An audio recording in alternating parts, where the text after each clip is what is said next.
Bonjour, Florent pour Reportage VIP, nous sommes le 19 juillet 2014. Étape sur ce Tour de France, 14e étape qui allait de Grenoble à Risoul, une distance parcourue de 177 km. Très tôt, un groupe de 17 coureurs s'extirpe du peloton. Petit à petit, ces 17 coureurs vont se parsemer à travers le parcours, à travers les difficultés du jour qui sont notamment le Lautaret, l'Izoard, puis la montée de Risoul. À la fin de cette journée, nous avons un gagnant qui est Rafał Majka, jeune polonais de l'équipe Tinkoff Saxo.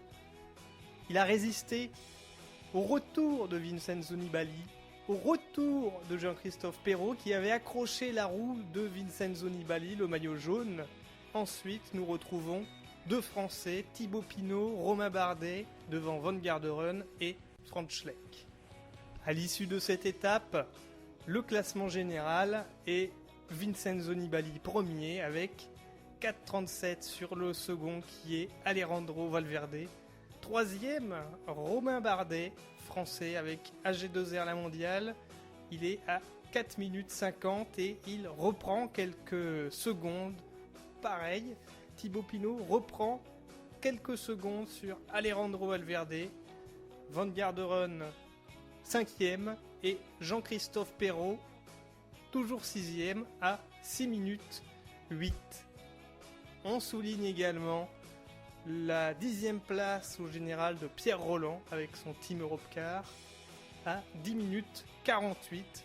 Pierre Rolland qui était encore présent dans les dernières ascensions, toujours présent, et l'un des grands perdants de cette journée est le Belge Jürgen Van den Broek, le leader de l'équipe Lotto Belisol.